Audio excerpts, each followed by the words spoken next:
Welcome to the Hunt Backcountry podcast, presented by Exo Mountain Gear.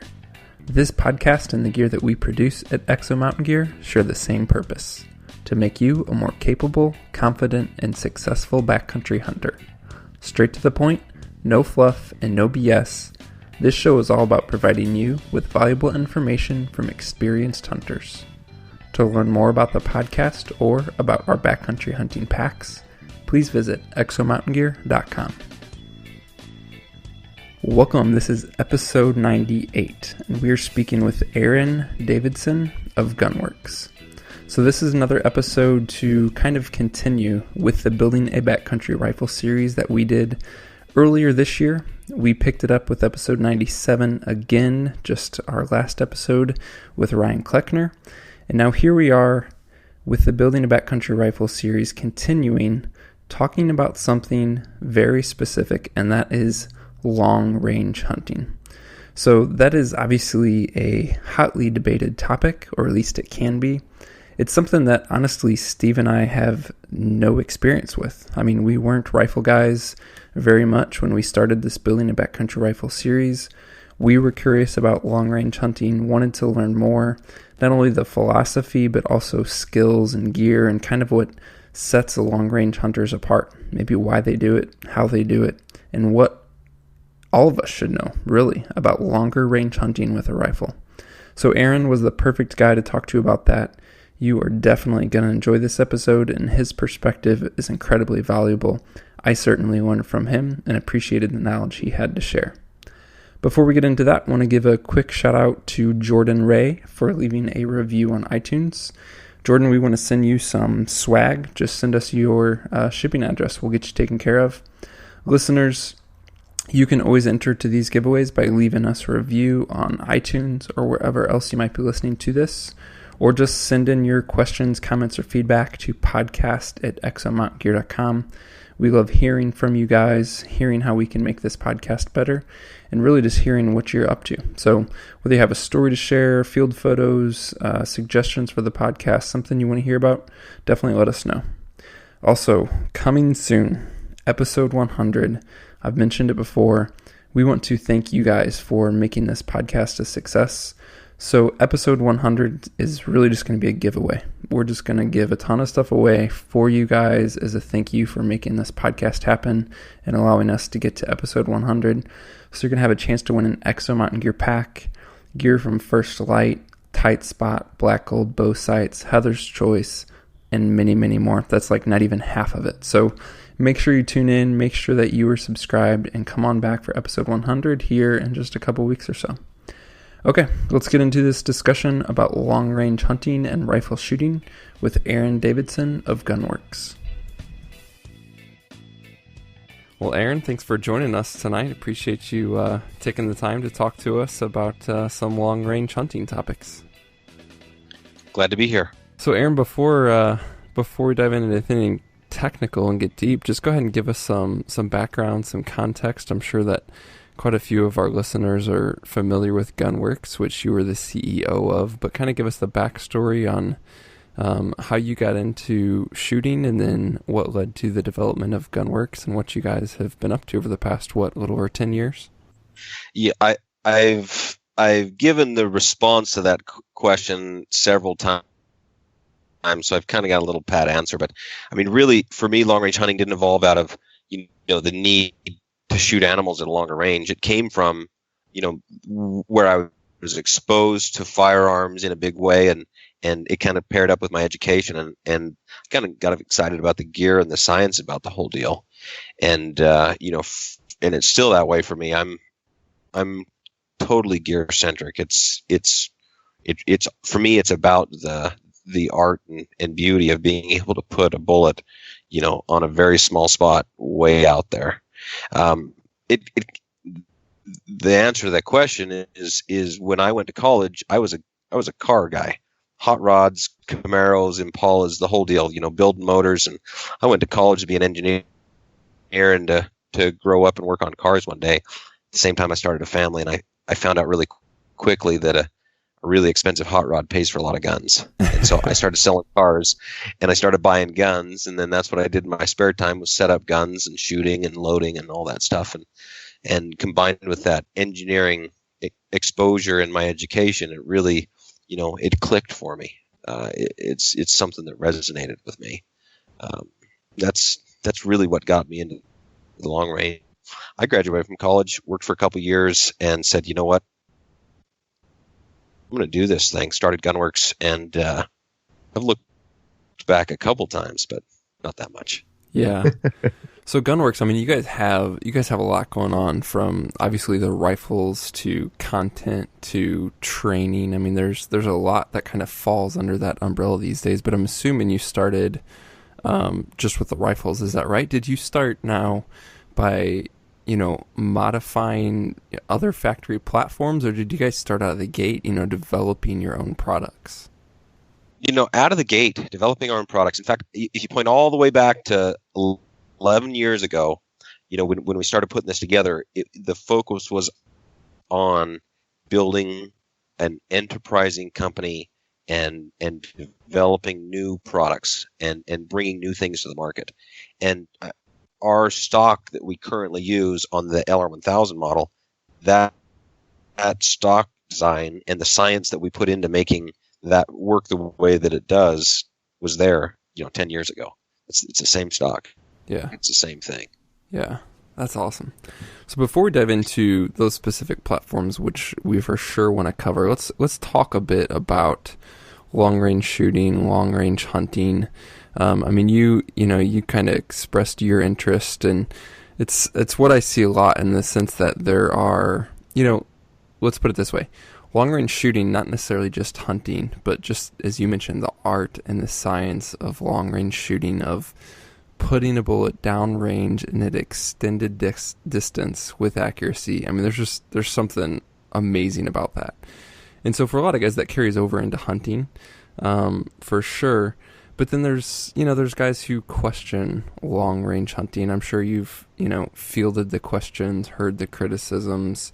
For our listeners who either aren't informed well about long range hunting, or just have questions, maybe on the fence about what does that mean? What's really the point of long range hunting and stretching that distance for hunting scenario? Kind of walk us through some of those questions and help us understand long range hunting a little bit better. Yeah, long range as a term is kind of a catch-22 for the past 10 years. Basically, whatever you want to sell, the guys that want to shoot way out there, you just paste long range in the front of it, and all of a sudden it's, that's your marketing term. Yeah, but at the same time, long range brings with it these connotations of, too far, right? And I think if we go back and say, well, what exactly are we talking about when we say long range? And I would say it's where you start to compensate for the bullet's drop. And for most cartridges, I mean, we're talking 250 yards, 300 yards. So when I say long range, basically what I'm saying, when you start shooting past that point blank, 250 to 300 yards, boom, you're in long range territory. 400, 500, 800 yards, I consider that long range. Okay. Yeah, that's great. I mean, as soon as you move out of that, a dead hold, if you will, without any compensation, that makes sense for sure.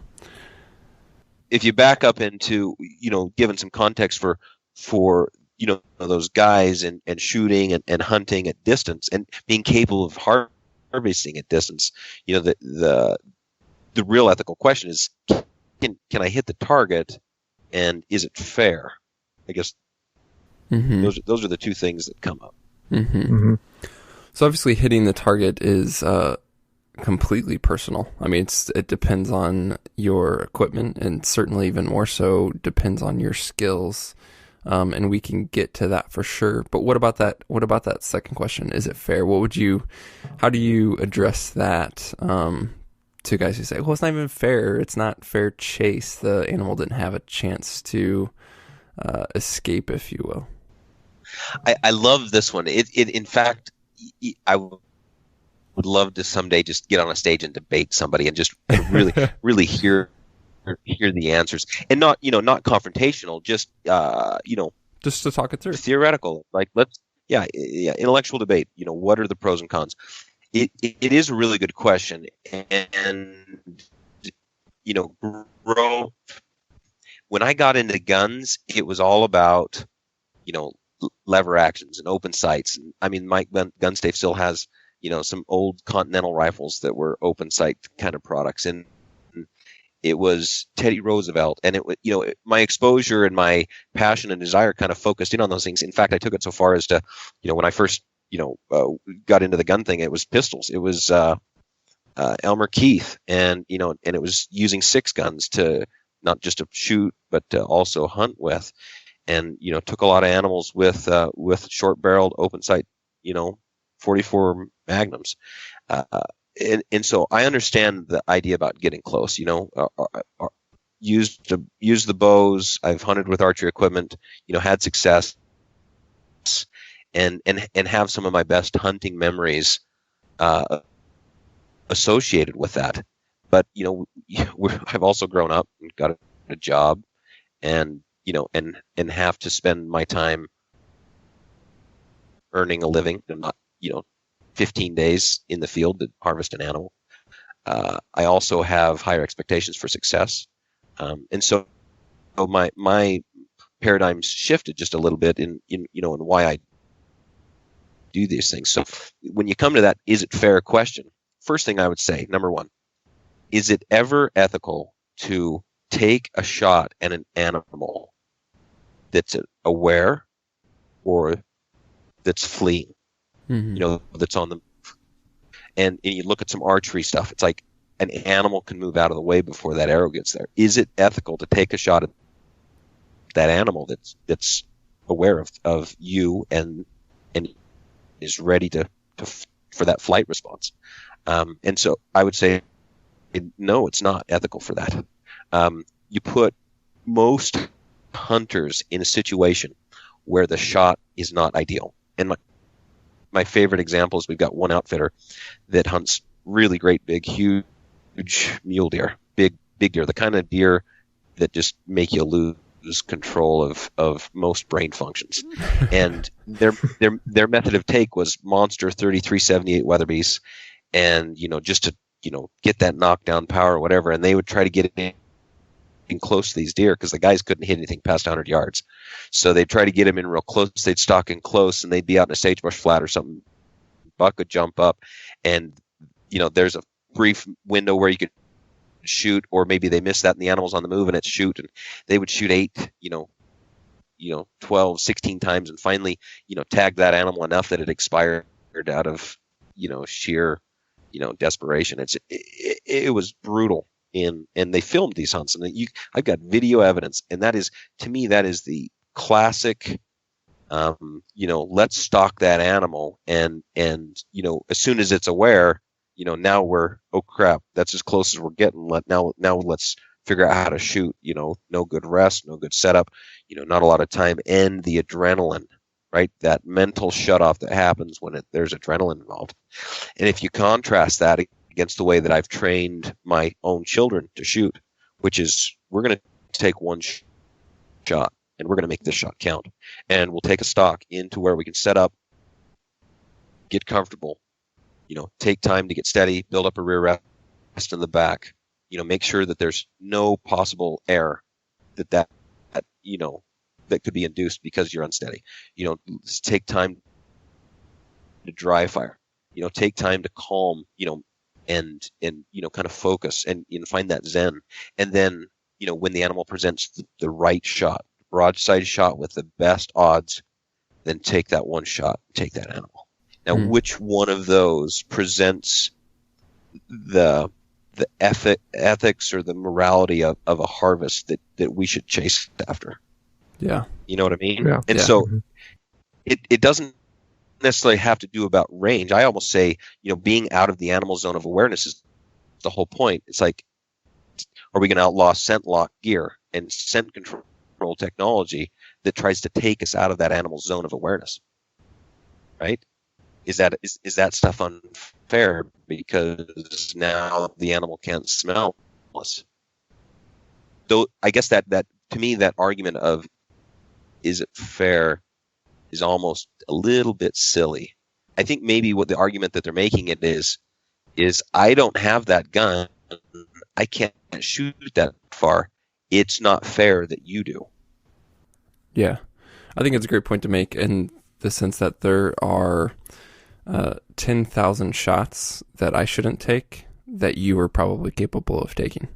And so I certainly hope it's not the guy who is who doesn't practice much, who picks up a box of shells 2 weeks before hunting season, who takes, a rushed shot, maybe offhand at 100 yards. And then hopefully he's not the guy who's talking down to somebody who has equipment completely dialed, incredibly practiced, incredibly proficient. As you mentioned, taking the time to set up properly, and it might be shooting at longer range, but which is more effective, which is more fair to the animal, which is more sportsman's-like. So much of it comes down to personal ability and then situational. And that's the thing with ethics. It's you can't quickly paint things in black and white because so much of it is situational, for sure. Yeah, and I'm a little bit of a libertarian personally. I kind of tip towards the conservative side. I mean, I run a gun business, right? I'm definitely not leaning the other way. But I'll tell you what, truthfully, I don't think it's anybody else's business about how I decide to do it. Right.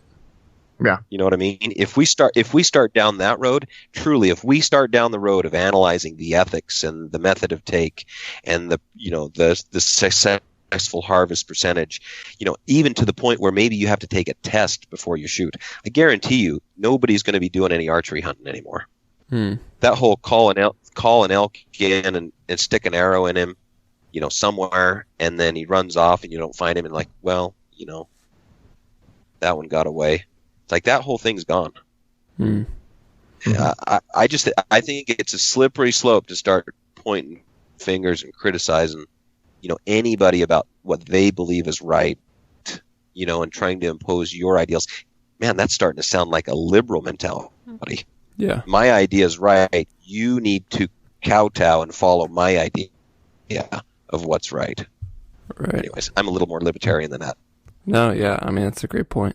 I think it's just helpful to talk through these things because I don't know. I hate to see criticisms get launched when the topic's not fully understood, and so, I want our listeners to have a chance to understand long range hunting a bit better and understand where guys such as yourself are coming from. I think the coolest, just real quick, I'll interject. The coolest thing about long range hunting is you have to set up for long range shooting. And the very first couple shots you take at a half mile, hitting the steel or that paper plate or whatever, all of a sudden turns you into a long range shooter, and it becomes a passion. And I have so many clients that we've sold rifles to that were those guys that take their gun out and, they have 5 or 6 different brands of ammo, and they just take a couple shots. It hits the paper plate at 100. They say, I'm good to go. And they don't shoot at all. They don't practice. They're not familiar. So many of those guys turn into these people that are burning hundreds of rounds of ammunition a month in that quest for the perfect shot. And so I think the sport of long-range shooting has a lot more draw to practice than just, hunting with a rifle. Yeah, absolutely. Sorry, I just wanted to put that in there. No, that's a great point for sure. Effective range and what is ethical is personal based on those capabilities for sure. I'm curious, how do you, just kind of some of the elements that you consider when you're in the field, because you're a hunter yourself. I mean, you're not just this long range shooter, you are a hunter. What are some of those factors that you consider when you're evaluating a shot opportunity? And you're sort of making that call on, can I make this shot here? I mean, as you mentioned, your goal is one shot and a kill. You don't want to be lobbing bullets. So what are some of the factors in the field factors? Are they, wind and rest and positioning? I mean, kind of talk us through how you evaluate a shot opportunity. Sure. Well, the first thing right off the bat is, for the past 10 years, every single hunt that I've been on has had a camera. So you think about that. It's like not only, I mean, and every single one of these is intended to air in front of a big audience. So, I mean, think about the pressure of how important it is for me to make a great shot. And I'm not telling you that every shot that I've taken has turned out the way I intended it. But that documentation and that proof and showing and that pressure, and, there's a little different aspect. So when I evaluate a shot, I mean, I truly am evaluating, can I make the shot? Not is there a chance, but is it going to happen? So it's funny, but confidence, in a lot of sports, confidence is huge. I mean, that psychological game is a really big component of long-range shooting, and understanding your rifle, your gear, and having confidence in the way it's going to perform is really important. So our whole business, the whole thing about Gunwerks is about combining all the parts and pieces of a shooting system so that the user, with very simple techniques, does not have to worry about missing elevation.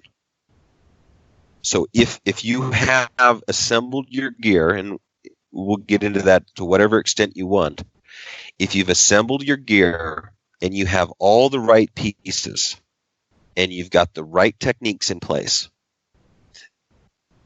what I'm saying is that for whatever shot it is you want to take, essentially you're not worrying about a miss vertically. Mm. So that's kind of that preparatory steps. So when I approach a shot, and I'm not talking about shooting 1,400 yards animal, I'm talking about those sub 1,000-yard realistic.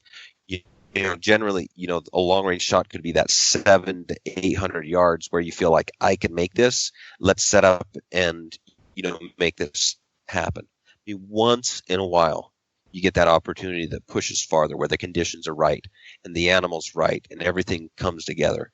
But most of the time, we're talking half mile type shots. And in that situation, barring some crazy canyon vertical wind, which I've experienced, I've seen what can happen. You don't worry about your vertical, and so it all comes down to your wind, truly. And then executing those very basic principles that it takes to control that elevation. So if we break that down to some smaller things, when you set up with a rifle system, I never take a shot where I'm not steady. So you got to know what type of terrain, what type of contour, vegetation is going to allow you to set up prone. Some guys take some long shots with other equipment. For me, I get prone. So I figure out how to get prone. I'd rather back up another 200 yards and be prone than take an uncomfortable shot, sitting or, from some elevated sticks or whatever. So if I'm prone, first thing is the location. Right? So first consideration, location. Next consideration is like my rest, my gear. A lot of guys like throwing guns on backpacks. Absolutely not. That doesn't work for me, and I don't think it's a good idea because you can't consistently use that rest and get the same repeatable performance that you get off a bipod. So I've got a bipod, and then I've got a small bag or something for the rear. So the first thing is to get the right location, and then to get your gun on the right rest and get it steady. So if your gun's steady, I mean, how many of us can't break a trigger well when we're totally comfortable and the gun's absolutely rock solid, right? So I've won most of the battle right there. Then the next thing is just doing the fundamentals of correcting for elevation, which is, good ranging techniques and then compensating for a good ballistic calculation. If you're using a computer, fine. You're using whatever methodology, that's fine. But correcting for that compensation. And truthfully, I believe if you're a serious long-range shooter, you are dialing that elevation. In a hunting condition, you're inside 500 yards. Maybe you're using a reticle, but I think there's so many ways that can go wrong. psychologically or even just the physics of the equipment, that you're dialing the elevation. So you get a good elevation dial, and there's some things to worry about there. Your scope's got to have zero stop. You don't want to be multiple revolutions up. So there's some technique there, but you make that correct adjustment based on a good range and a good ballistic calculation. So that's the fundamentals that correct for that vertical, the elevation correction with no vertical error. Then the last thing comes in, which is like the killer. It's the deal killer in most situations. If there's no wind, we'd all be shooting 1,000 yards every time.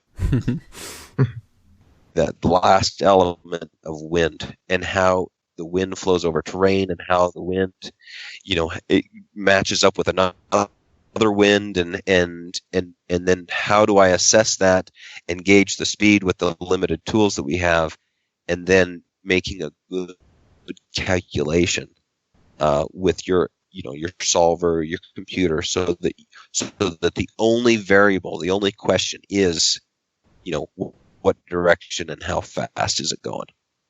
And generally, we can train people really quickly to understand direction. And so that's where we're at. If we back up 6 months before that, when the guy picked his cartridge and he started picking his gear, if you pick the right cartridge, you can minimize that wind deflection. And if you minimize that wind deflection, it can allow a rather large error in that speed guess. Right? So if you got the direction right, you might be able to be plus or minus 3, 4, 5 miles per hour and still make a perfect kill shot if you pick the right cartridge. So when I approach that situation, I mean, that kind of gives you a little bit of a walkthrough. And then obviously there's your shooting fundamentals, and there's just hours and hours, days and days of techniques and knowledge that, needs to be distilled to understand everything. But I guess that's the short version. Yeah, for sure. No, what's out of curiosity, what's the right cartridge? I know it's a long answer, but for you, what is that?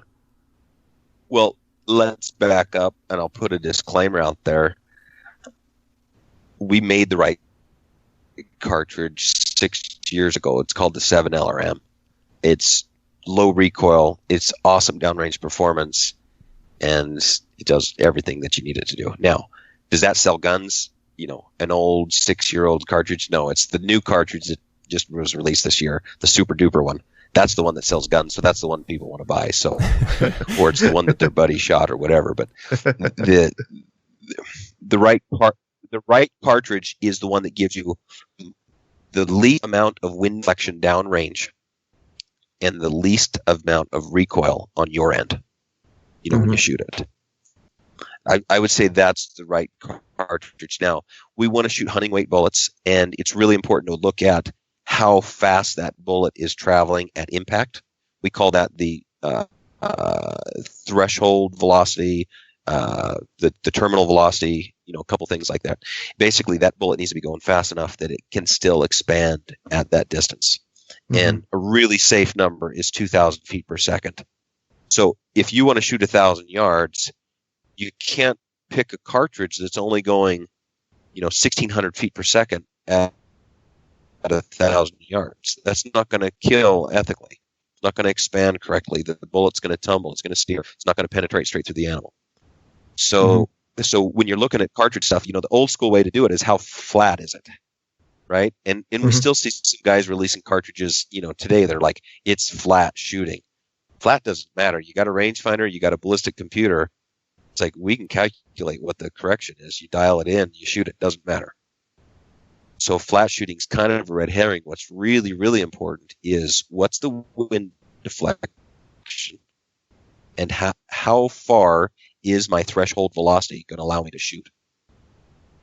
And those are the things you use a ballistics program, put your velocity, your BC in there, and it'll tell you. Basically, look for a cartridge that's got a BC around 600 and a velocity around 3,000 feet per second.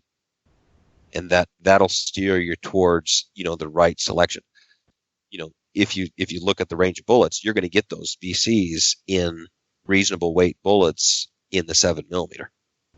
So for that all around North American hunting cartridge, bears, moose, elk, everything. That 7mm is going to do it. 168 to 180 grain bullet. So let's take average Joe hunter out there who is interested in becoming a more competent shooter, therefore a more competent hunter, and maybe wants to have the capabilities to extend his range so that he ethically can have more shot opportunities. So if we paint with super broad strokes, there's two main factors to that. One being the skills, one being the person, and then two being the gear. So if we begin to dive into those two areas, and start with the skills, start with the shooter. You guys have educational offerings, which I'd love for you to kind of cover, and I know there's multiple courses, multiple stages to that. I'd love to hear about those, what you have to offer there, and then I'd also just love to hear how does this average Joe shooter begin to take practice more seriously and begin to improve? Like, what are the practical things that they can do from the guy who,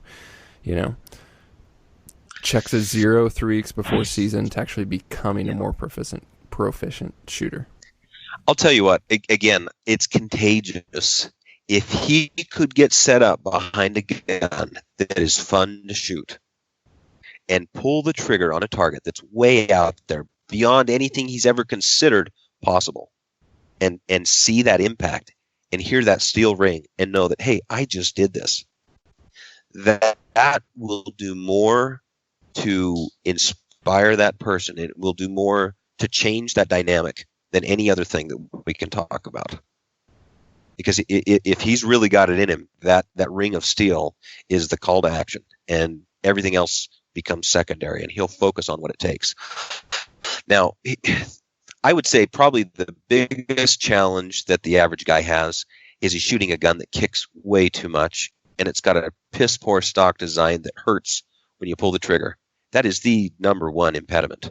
So I would say the first thing is, instead of grabbing your 300 Ultramag, get your 243 out, and let's start there. So number one, and 243 obviously is not my preference, but it's likely he's got one. The latest craze is the 6.5 Creedmoor, and for good measure, it's got some real street cred. 6.5 Creedmoor has very low recoil, so get out your small recoil gun, and let's talk about that gun and getting it set up. So the big obstacles to hearing that steel ring, as far as like the guy shooting, it's like I can take anybody. In fact, I had president of the company that manufactures our rangefinder product here in Denver. He was up, and he never shot a gun in his life. I think 50s, older, I think he golfs good, so he gets the idea of a good shot. But he never shot a gun in his life, and he came up here, and we were making hits at 1,000 yards. So the techniques can be conveyed and instilled and very quickly. As far as like what it takes to make a shot, it's how to get a guy comfortable behind a gun and get that gun steady. If you do those things, it's like the couple other things you have to do to break that shot with the crosshairs on the target are easy. So again, if we've got a light recoiling gun, then the major barriers that guy's going to have to ring and steel is he's not going to know how to correct for the drop. He's not going to know how to do the ballistics component. And that really becomes that's the big part. So if you look at say the guy's got his 270 Winchester, and he's got just a standard duplex scope with no turret adjustments. How does he correct for the drop? So in our level 1 course that we teach, we do this kind of foundation, progressive, and then mastery type categories. But in that level 1 course, we'll essentially walk you through the whole gamut of equipment selection, ballistics calculations, trajectory validation, which is a key step, and kind of the basics, the fundamentals of shooting from a bench. And if you think about that, if you went through that whole process, it's basically how to pick the right gear, how to set it up, and how to shoot it consistently and get that confidence to hear that steel ring. So if a guy's got that 270 Winchester, probably the biggest barrier he has is his optic, his scope.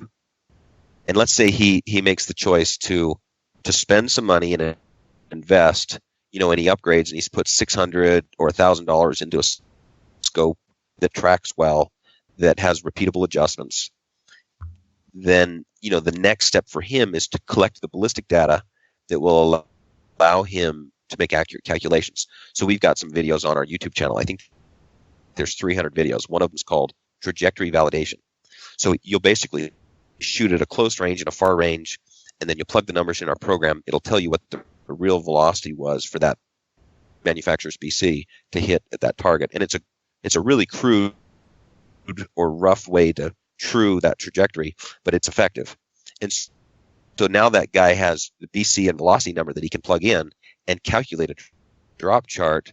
And then when he goes to that 800-yard target, he can take the MOA correction or MILRAD correction and adjust it into the scope. And now when he pulls the trigger, the bullet hits where it's supposed to go.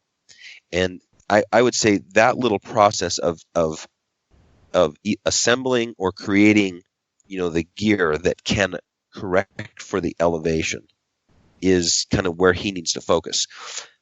I'm not a big guy about just saying, hey, just go buy the best gear and do this and that. I mean, that's what our business is all about. But it's like, I'm kind of more of a start where you're at, make some good decisions on gear. Don't waste money.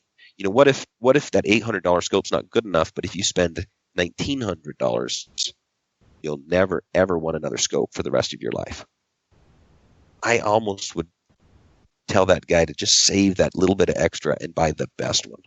And so if he kind of understands on the gear selection where he needs to be, so you buy the best one or as good as he ever is going to need, and then, use that gun out of his cabinet and just do the best that you can with it, understanding where its terminal performance limitations are. Just because you could only shoot animals at 650 yards doesn't mean you can't shoot targets at 800, and 1,000, etc.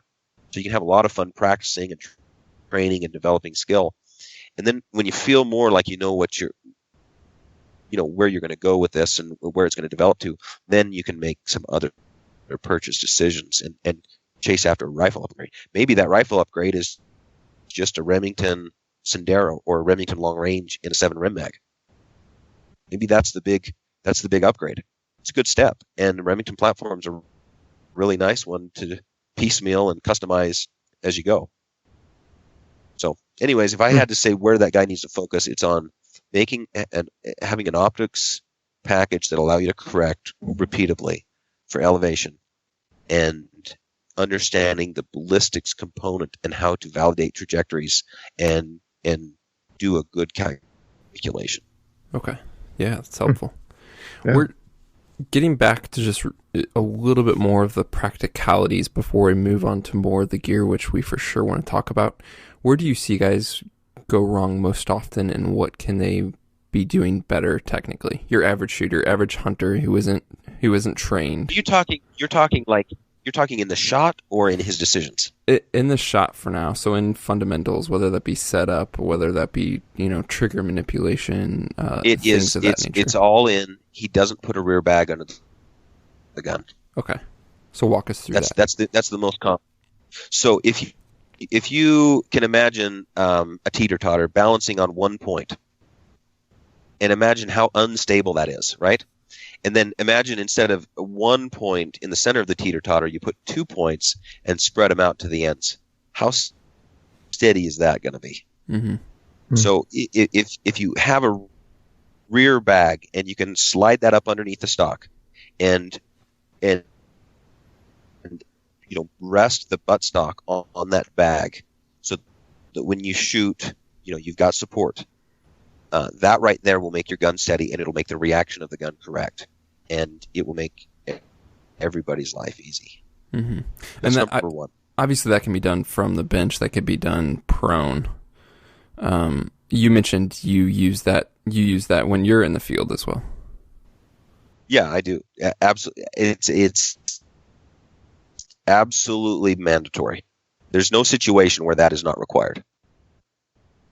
And the same principle applies if you do shoot from a sitting position. Say that there's a 500-yard window of opportunity and you're in some brush and you can't get prone, but you've got a great set of sticks or a tripod that you can rest the front on, and you're prepared.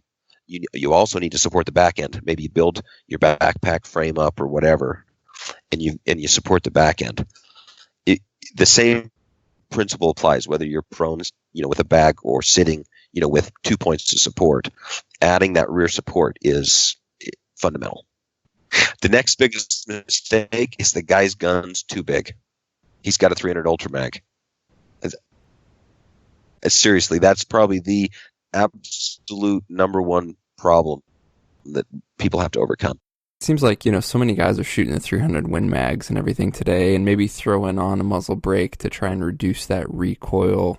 I guess one question is, what are your thoughts on brakes for a hunting situation? Absolutely. Do it.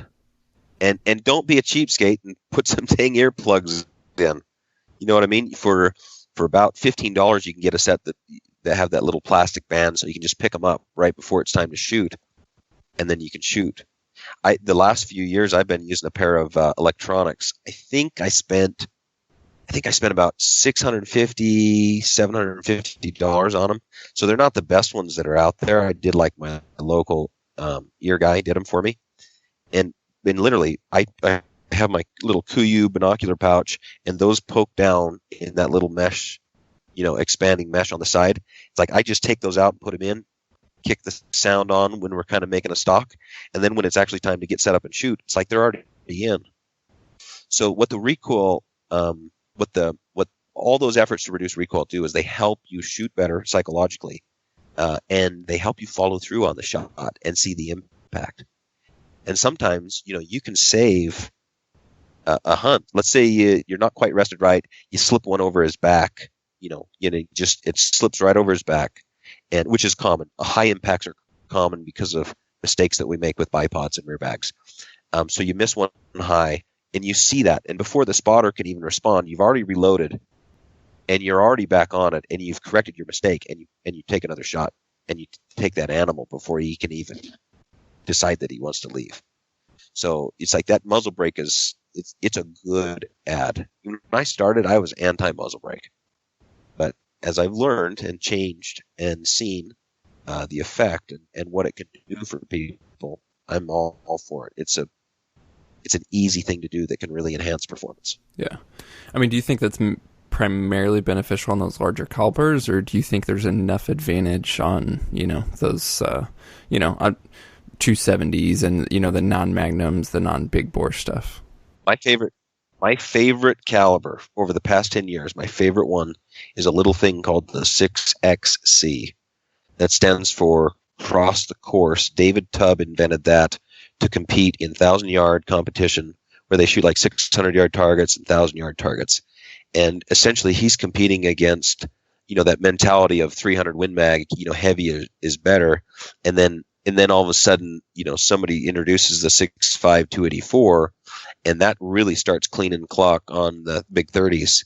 And then taking that same mentality and stepping it down one more, cut half the recoil out of it, and still get almost all of the same performance and wind, and see the advantage in your score. It's an exceptional round. Hornady just introduced the new 6 Creedmoor, which is essentially the same thing.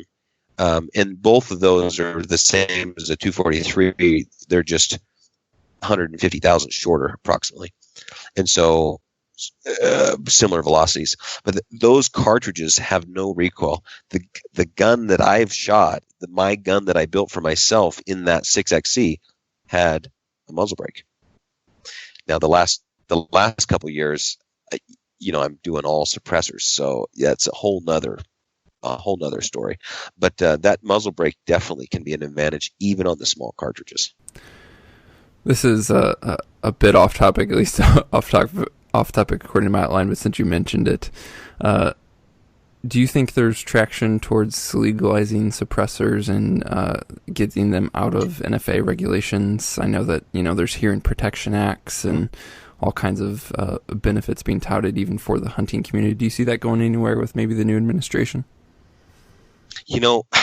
I don't know why it wouldn't go through. We have Donald Trump Jr. is, I mean, he is a shooter and he is a hunter and he's a sportsman. He gets it. I mean, he's just as much a gearhead as all the rest of us guys. And I've heard him speak, and I have a feel for where his position is. I mean, if he can't catch the presidents here, nobody can. But the problem is we got to get the Congress on board. And they're still a bunch of the same politicians as they always have been. They're not like Donald Trump.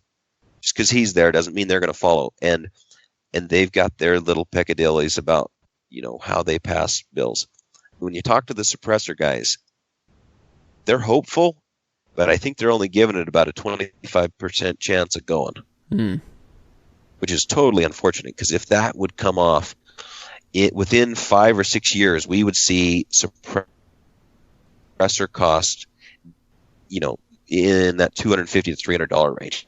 Yeah. Everybody would have suppressors. Everybody would run them, and we'd become like the European countries where you're kind of rude a little bit if you show up and shoot without one. You know what I mean? Uh-huh. I don't think it's worth waiting to buy one. Right now, Silencer Co. is paying your $200 tax stamp if you buy a suppressor from them. Oh, really? So if you can get out of that whole $200, and it's like it makes a hard argument for why you would wait.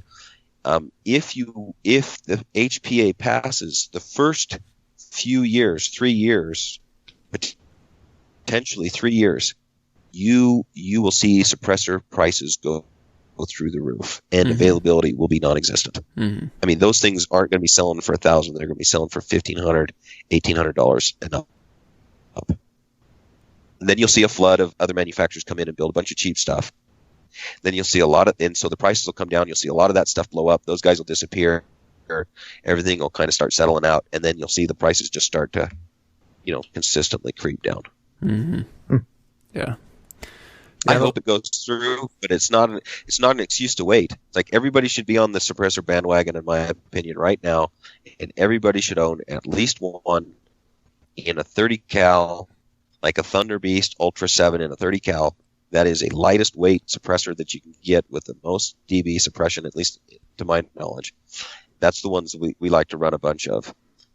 You should own one of those, and you can run it on every single gun that you got that's smaller than your 30. Run it on your 7s, your 6.5, your 6s, and while you're at it, shorten your barrel up so you don't look like one of those guys with a 35-inch barrel sticking out. Yeah. Yeah, for sure. Yeah, it'll be interesting to see what happens. It could be exciting for sure. I think, as you mentioned, it's funny when you think of Europe and, we think we're so free and such a gun culture, but then you look there and it's like, obviously, in general, access to firearms is much different there, but it's the norm. Like, it's the de facto there to have those firearms suppressed. Well, it's kind of funny though. In France, they're illegal. In Switzerland, they're mandatory. All right, so let's dive into a bit more about gear, and I would love to really just to learn more and discuss, moving beyond, the standard hunting rifle the guy picks up at a big box store, and begin to understand the differences, the advantages, and everything that goes into these long-range, more accuracy-focused, more specific weapon systems. I know that, we could dive into individual traits, but really, to begin with, talk us through the system ideology as a whole, because really, I mean, as I see it, that's what you do with Gunwerks. It's not just here's a really good barrel or here's a really good stock, but it's more about putting a package together, making sure that everything works and integrates well, and reaping the benefits of, the proverbial you're only as good as your weakest link. So you could have a great barrel on a poor chassis type deal. So help us understand a system and accuracy from that perspective. Well, let's maybe a good way to contrast it if we just say, okay, why spend $9,000 with Gunwerks or $10,000 or whatever the final nut is? Why spend that with Gunwerks instead of going and buying a Ruger American, and a Leopold, VX1 from my local shop? What's the difference? They both shoot bullets.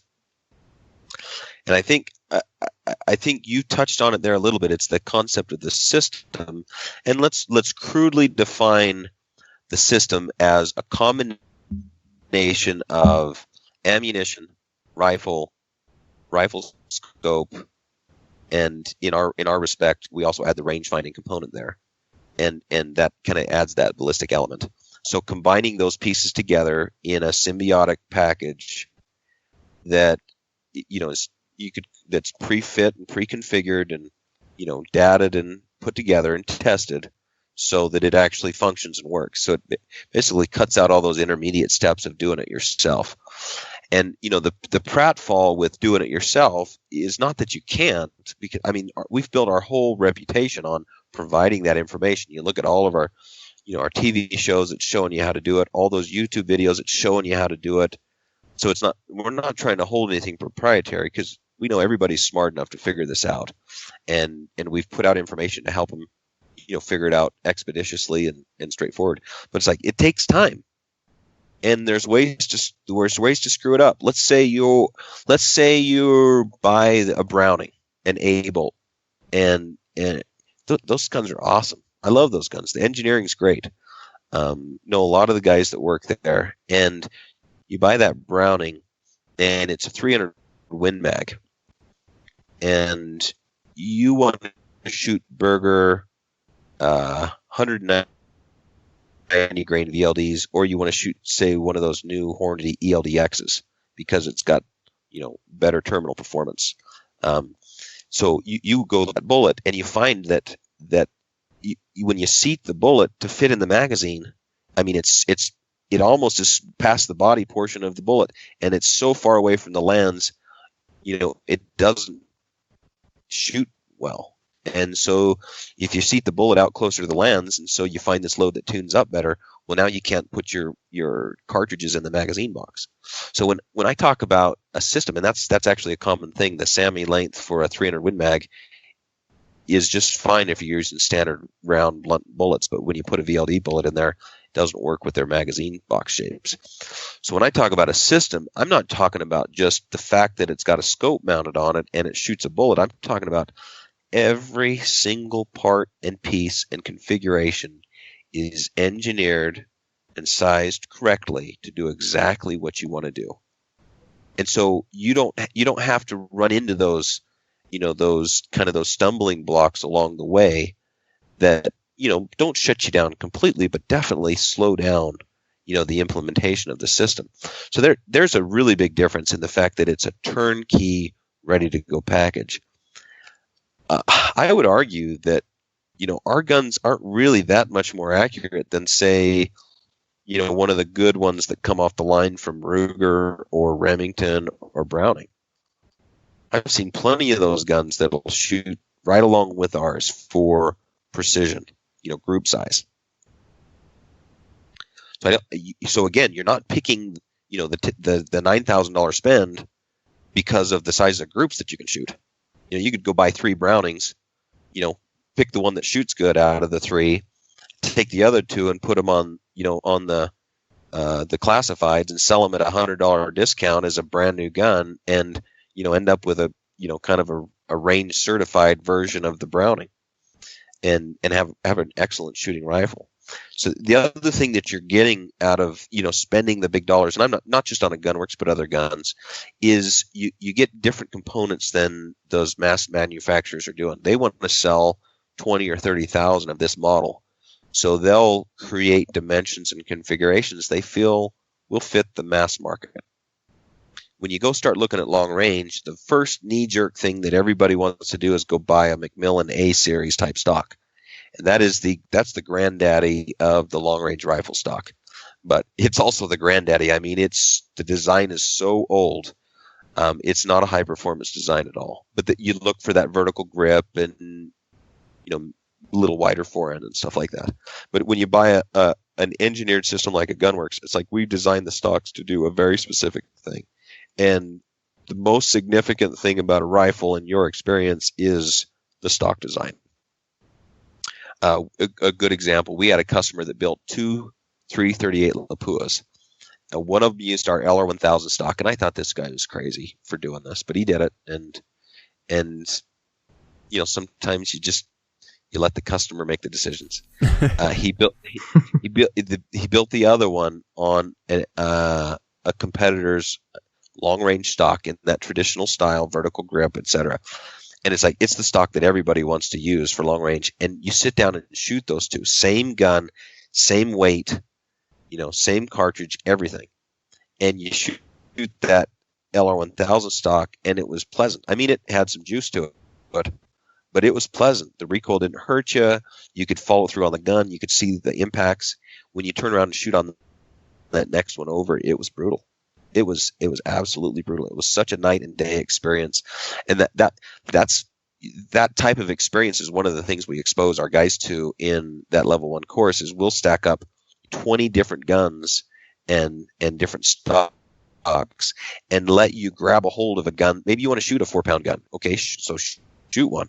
And that'll be the only time you ever want to shoot one again, and you'll grab the big tacticals and the heavy guns and this and that, and you can fit these different stocks, and you'll understand, we'll present the science behind stock design and why certain shapes and certain features give you certain performance characteristics, and then let you go shoot them and see for yourself and feel. But it's like that knowledge of design translates into products that people can use, and combining that with a system, like for example, like our rifle system. I mean, we have 3D models of the entire thing. I mean, we've modeled and developed and prototyped the entire package. And, the guys at Ruger and Browning and stuff do that as well. But those guys that are right in the middle that are doing custom guns, they don't. They just go buy off the shelf the components, maybe, whatever they put them together, and they'll run into some of those fitment issues. They'll run into the limitations of that stock design that's 30 years old. Mm-hmm. And a lot of people that haven't shot anything different don't know any better that there's a whole new world of performance out there waiting for them. Yeah. So, making decisions on equipment, finding out understanding the things that really matter is kind of a challenge, because you don't know until you know. And once you find those things out, then you can start making those decisions wisely, and you can pick up that correct gear and put it together. Yeah. But I love like that, and I've been on kind of a mission of picking up some of these cool guns. That Ruger American rifle is an exceptional piece of manufacturing for the money that you spend to get it. Yeah. I mean, it is. I own one. I mean, I can build $10,000 guns all day long, but I've got one of those Ruger Americans. So just, every gun doesn't need to be the perfect gun. Some of them can be perfect for what you need it for. Yeah. I'm fascinated by the stock and the difference in performance. I mean, typically when we hear, all things being equal, caliber and barrel length and things of that nature, that certainly the heavier gun will have less recoil simply because there's more mass to move. And the lighter gun, since there's not much mass to move, that energy is going to go into you, the shooter. But I'm just curious. I know we could probably take an engineering course here, but from a higher level, how do you design stocks for performance specifically, as you mentioned, like in that 338 Lapua example? And how does recoil get managed through a stock simply beyond weight? It's really, this is really hard for people to visualize, but think about physics. For every action, there's an equal and opposite reaction. When that bullet accelerates down the barrel, what is your barrel and your action doing? It's going the other direction, right? Mm-hmm. Well, now that your barrel and action is coming back at you, how do you keep that from hitting you in the face? Right? You bolt a stock onto it, and you hold onto that stock just tight as heck and push forward on it. So you've got this line of action with that, down the center line of that barrel, coming back at you. So you got this mass and this movement, and you're pushing forward on your stock, but you're not pushing right in line with that barrel. Like you're pushing below. Right. Mm-hmm. Right. The center of your pressure on that recoil pad's below, and the distance between those two lines of action, those forces, creates what we call a moment arm. And if one's going back this way and one going forward this way, you can see that it would just rotate. And that's where we get this thing called muzzle rise. Imagine what would happen. And you get this in something if you move that recoil pad all the way up so that it's in line with the barrel. Would the barrel rise anymore? It wouldn't.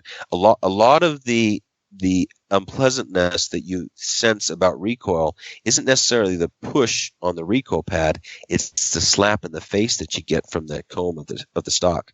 So if you eliminate the muzzle rise, now all of a sudden it stops hitting you in the face. Another thing you can do is all of our stocks have a negative comb, which means from the heel, which is the butt pad, to the nose, which is up closer to the action, we have a slope or a drop of about 1/4 of an inch. So it actually tapers away from your face. So if you've anchored your face on that stock, when you shoot, it actually pulls away, as it recoils back. It pulls away from your face. Another thing that you can do is the dimension on the bottom of the stock, butt stock, is called the toe line. And that is, on traditional American design, the toe line intersects kind of the rear screw right behind the trigger. That's exactly the wrong place to put it. If you look at like our Magnus design, go on our website, you look at our Magnus design, we've lowered that toe line down. It's not completely flat, but it's a lot flatter. Now imagine riding that on a rear bag where you've got a little cheek pressure and a little weight pushing down. When you shoot on a traditional stock, that butt stock's going to drop, and that's going to let the barrel rise, and you're going to be looking up in the sky. On this one, with that butt stock sitting down in the bag, when you shoot, it's going to track back straighter on that bag and allow you to see and push back into that gun and see that impact and follow through better. So, just the way that you shape the forend, how you do the grip, force people to put their thumb on the hand side of the grip rather than letting them have a stock design that makes them want to grip it, choke it up. If you cross the center line with your thumb, you're making one of the common mistakes people do, trying to control the gun. So the stock design can do so many things as far as forcing people into good shooting habits, as far as reducing that felt recoil, as far as the follow through and seeing your impacts. The stock's the secret to the whole deal. You take that stock design and you combine it with the right barrel contour and balance. All of a sudden you've got a gun that handles like a dream and shoots like a dream and helps you hit targets and helps you call your shots instead of a stock that beats you up and makes you hurt. And unfortunately, the design fortunately for me, the design guys in all of these big shops don't understand. As soon as they understand and they make $1,000 rifle that performs and feels as good as mine does, then I'm in trouble. But I don't see that happening anytime soon. So we don't need to edit that out. No, you can let that roll. Sounds like a challenge. No. Well, this has been awesome, Aaron. I want to respect your time for sure, and we've covered some great ground. But before we wrap up, I would love to, we've talked a bit about the rifles, and there's so much more we could discuss from, the action. I mean, you guys do crazy stuff. I encourage all the listeners to go check out the Gunwerks site. But I wanted to talk about, and you hinted at this in the whole package, if you will. I want to talk about G7, what that means from that ballistics piece you mentioned is obviously so important, and how that works with the optics as well as the range finding offerings that you have with your rifle setups through Gunwerks. So the G7 brand, we set up to be kind of a collaborative, and in one way we collaborated with Night Force to build a product specifically for long-range hunters, and then in another sense we collaborated with Laser Technologies in Denver to do a rangefinder that was also geared specifically for long-range hunters. And I've always been a big fan of the ballistic turret. A dial where you can adjust to yards. Just it solves problems in how people make corrections, and it's not needed for every shot situation, and not everybody needs it, but there are certain hunting situations where it's the difference between success and failure, and that's why. And we actually have both. We have MOA numbers on the bottom of our turrets, and bullet drop compensating numbers on the top of the turrets. So essentially, we just dial out of the range. The problem with that is it's set for a flat fire situation and a very specific elevation and temperature. Let's say, for instance, 5,000 feet, 50 degrees. You have to have a rangefinder interface anyway. So what we did was we did a rangefinder that measures your incline, and when you measure the range, it also measures the pressure and temperature, and then it's got a little computer in there, and it does a ballistic correction and tells you, hey, look, the distance is 800 yards, but because of the change in conditions, you need to shoot as if it's only 720. And so again, we're just thinking in terms of yards, so that I reach up there and I dial that turret to 720 yards. And you pull the trigger. We've fixed the elevation correction. The rangefinder will also give you a wind chart for that shot solution, 5, 10, 15 mile an hour wind, and then you can just estimate your bracket, and then you hold the minutes in your reticle. It's a very simple solution, and it's very easy to train people for. And the thing that I've seen is, competition's fine, and I see a lot of guys coming up that are trying to achieve the same thing, and they're bolting together systems with off-the-shelf components, and then they're finding a way to put a BDC turret on a scope and then selling that to the customer. And if the customer is not savvy, he might not realize that he's missing some key components to that system, and specifically that rangefinder can be the make or break in some of those 700 yard plus shots. A little incline, a little air density change, and I mean you could easily have 3 foot of error with a very simple change in temperature over the course of a day at 1,000 yards. So the rangefinder thing it's just one of those convenience tools. And if you look at all the things that we design and build, rather than just buying things off the shelf, it's basically my retirement money has gone into designing products rather than, investment funds. But if you look at all those things that we build, the focus is how do we remove things that could cause a failure for a client, for a customer. Things like our ammo that we load gets temperature stable powders. There's other powders that are easier to make shoot good or cheaper or more readily available. We don't use those because we want a powder that gives us the same velocity no matter what the temperature is. That way the customer is not out there trying to correct, in the afternoon for the elevated temperature for this shot. All you got to do is just range it, dial it, dope your wind, hold it steady, break the trigger, dead. So that's what, that G7, those products, that's what they're all about. Yeah, that's awesome. Very cool. So the Gunwerks website, of course, you've mentioned what hundreds of YouTube videos. Where else should listeners go, whether they just want to see more of their products, learn more about the information, because you guys have really put out some great content, kind of to give us the rundown on where listeners can not only follow what Gunwerks is up to, but be more informed? You know what? The internet's so full of great information, but unfortunately, it's buried under mounds and mounds of bullcrap. I mean, it truly is. And if you're willing to put on your hip boots and go start shoveling, yeah, you can find some good information. But if you don't know, then how can you sort out the good stuff from the BS? For sure. If you go to a forum site like longrangehunting.com, I think that's like a go-to place. But again, there's a lot of BS there. It really is. But there's a lot of connections, right, that can send you to different manufacturers and different potentials and possibilities.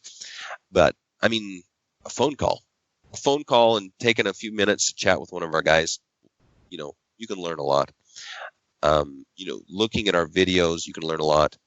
Our systems and the way that we've configured them, even though there's lots of options, I mean, there's a rifle builder on our site. You can pick a model that kind of fits your preferences, your style of hunting and shooting. And then there's literally 80 million different ways to configure a rifle on our website.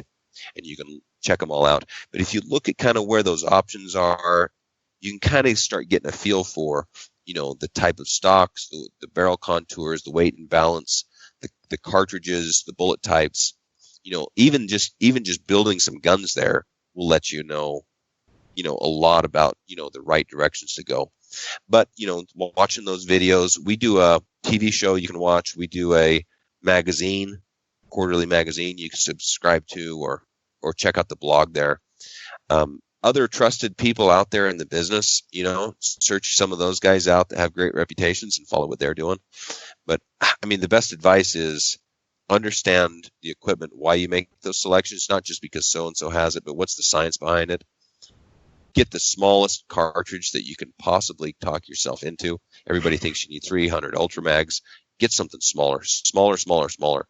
And bottom line is just go get a 7 Rem mag, and everybody will be happy.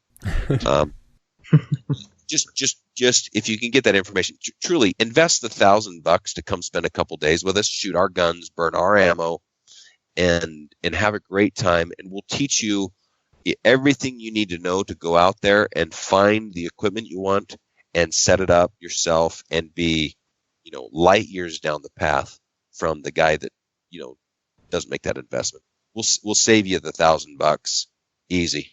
We'll save you the $1,000 in bad decisions. Yeah. So the courses, at least like the level ones, around $1,000, and that includes the equipment and ammunition. Oh yeah. Wow. Yeah, the whole course. Wow. Yeah, that seems like a great educational opportunity for sure. As you said, going to save money down the line. Sure, and you can get exposed to a lot of gear. And truthfully, that's probably one of the other places that you would go, not just sitting there doing internet research, but go to the range. Find a shooting event. Go check out one of those PRS competitions, and understand that those guys build guns for different purposes. And absolutely no way am I packing a 14-pound gun, but it's you can get a lot of information in face-to-face type stuff. Trade shows is another place. Those are good spots to look. Awesome. Well, Aaron, we appreciate the time so much. Just thank you for joining us and sharing this information with us.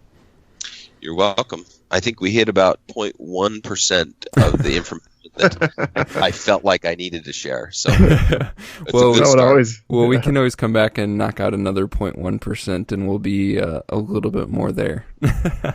Twice as much. Yeah. Awesome. Thanks, Aaron. All right. Thanks, guys. Appreciate it. Thank you.